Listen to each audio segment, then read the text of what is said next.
दोस्तों स्वागत है आपका आज की बेहद बड़ी और महत्वपूर्ण खबरों में।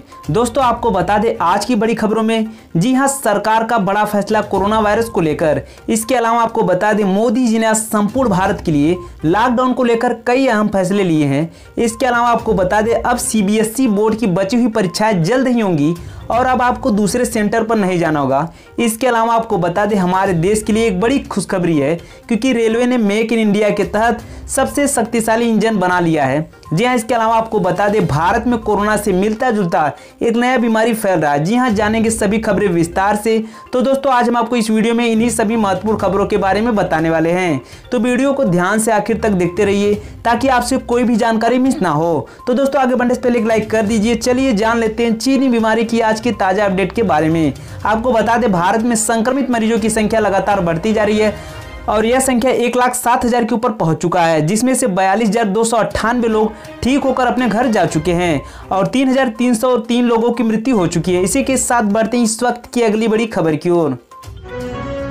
शरद पवार ने सीएम उद्धव ठाकरे से की मुलाकात, महाराष्ट्र में ढील देने का दिया सुझाव। जी हां, राष्ट्रवादी कांग्रेस पार्टी के प्रमुख शरद पवार ने बुधवार को कोरोना वायरस महामारी के चलते शैक्षणिक संस्थानों के सामने आने वाली समस्याओं के बारे में बात रखी। उन्होंने एक अध्ययन समूह के गठन की मांग की जिससे शिक्षा की प्रक्रिया बाधित न हो। शरद पवार ने कहा कि मैंने महाराष्ट्र के मुख्यमंत्री उद्धव ठाकरे के साथ राज्य में कोरोना वायरस की स्थिति और विभिन्न वर्गों को राहत प्रदान करने के लिए प्रशासन के सामने आने वाली चुनौतियों के बारे में चर्चा की है। नोएडा में ऑड इवन के आधार पर दुकानें खोलने पर सहमति के लिए प्रशासन और व्यापारियों के बीच बैठक। जी हां, लॉकडाउन 4 के लिए गौतम बुद्ध नगर जिला प्रशासन ने बुधवार को अपने दिशा निर्देश जारी कर दिए हैं और यहां के बाजारों को ऑड इवन के आधार पर खोलने की सहमति बन रही है, जिनमें केंद्र व राज्य सरकार द्वारा जारी दिशा निर्देशों का पालन किया जाएगा। जिला प्रशासन, वाणिज्य कर व श्रम विभाग के अधिकारी तथा व्यापारी संगठनों के बीच बुधवार को इस संबंध में बैठक हो रही है, जिसमें बाजारों को खोलने के संबंध में अंतिम निर्णय लिया जाएगा। जी हां, उड़ीसा में कोरोना वायरस से बुधवार को एक और मरीज की मौत दर्ज की गई। इसके बाद प्रदेश में मृतकों की संख्या 6 हो गई। अधिकारियों ने बताया कि राज्य में कोरोना वायरस के 74 नए मामले सामने आए हैं। इसी के साथ संक्रमितों की संख्या 1052 तक पहुंच गई है। उन्होंने बताया कि खुर्दा जिले के 70 वर्षीय बुजुर्ग की भुवनेश्वर में कोरोना वायरस की वजह से मौत हो गई।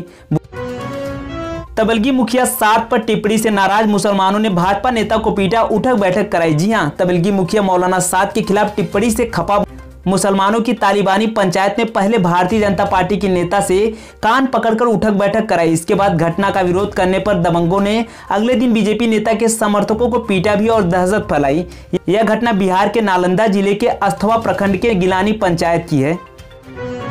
यूपी की बस पॉलिटिक्स में आया नया मोड़, योगी के मंत्री ने अब कांग्रेस पर लगाए ये आरोप। जी हां, उत्तर प्रदेश में 1000 बसों को लेकर शुरू हुई राजनीति अब और बढ़ती जा रही है। योगी सरकार के परिवहन मंत्री अशोक कटारिया ने आरोप लगाया कि कांग्रेस प्राइवेट बसों के बजाय राजस्थान रोडवेज की बसें भेज रही है, जो हम किसी पार्टी से नहीं ले सकते। अगर हमें राजस्थान रोडवेज की बसें लेनी होगी तो सरकार आपस में बात करके लेगी। अशोक कटारिया ने कहा कि हमारे पास पर्याप्त बसें हैं और हम लगातार लाखों लोगों को पहुंचा रहे हैं। कांग्रेस सिर्फ राजनीति कर यह जो 879 बसें ठीक बताई जा रही हैं वह सब राजस्थान सरकार की है। अगर कांग्रेस को इतना ही चिंता है तो वह राजस्थान से मजदूरों को सीधे उत्तर प्रदेश क्यों नहीं भेज देती।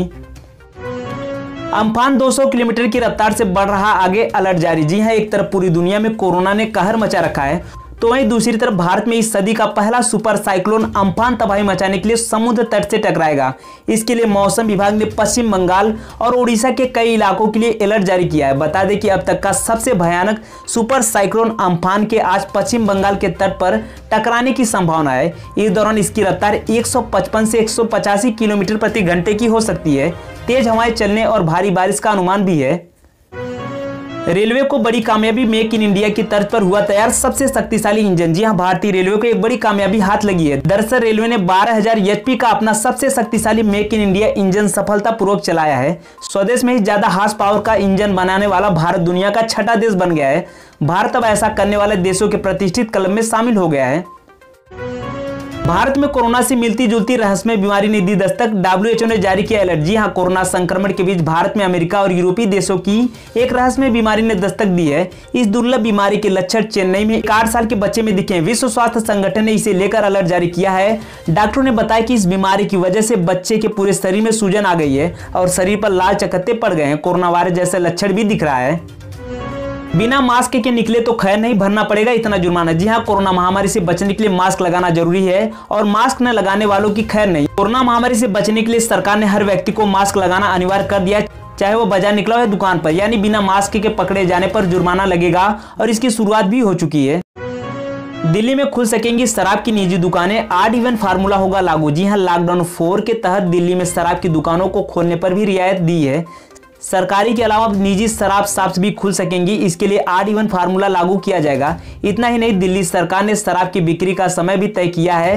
तो क्या है नई गाइडलाइन, आइए जानते हैं। जी हाँ, नई एडवाइजरी के तहत एल्कोहल की निजी दुकानों को खोलने के लिए दुकानदारों को अपनी शॉप के आसपास के एरिया का सर्वे करना होगा। इसके बाद इस सर्वे की रिपोर्ट आबकारी विभाग के सहायक आयुक्त को देना होगा। साथ ही रिपोर्ट देना होगा कि यह दुकान कंटेनमेंट जोन में नहीं है। इस प्रक्रिया के बाद ही निजी शराब की दुकानें खोली जा सकती हैं। राज्य सरकार का बड़ा फैसला, बिना मास्क के नहीं मिलेगा कोई भी सामान, ना ही मिलेगा पेट्रोल डीजल, होगी सख्त कार्रवाई। जी हां, कोरोना वायरस का कहर लगातार जारी है। इस महामारी ने पूरी दुनिया में कोहराम मचा रखा है। केंद्र सरकार हर रोज इस महामारी को लेकर लोगों को सावधान कर रही है। इसी क्रम में केंद्र सरकार ने लॉकडाउन 4 लागू कर दिया है। लॉकडाउन 4 के लागू होने के बाद उत्तर प्रदेश सरकार ने भी गाइडलाइन जारी कर दी है, जिसमें काफी छूट दी गई है। थोड़ी छूट के बाद सड़कों पर गाड़ियां की आवाजाही भी बढ़ेगी। भारत में रोज हो रहा 2 लाख से ज्यादा N95 मास्क का उत्पादन। जी हां, प्रधानमंत्री नरेंद्र मोदी ने हाल ही में कहा था कि कोरोना वायरस महामारी से जंग जीतने के लिए हमें आपदा को अवसर में बदलना होगा। N95 मास्क के निर्माण के मामले में देशवासियों ने ऐसा कर दिखाया है।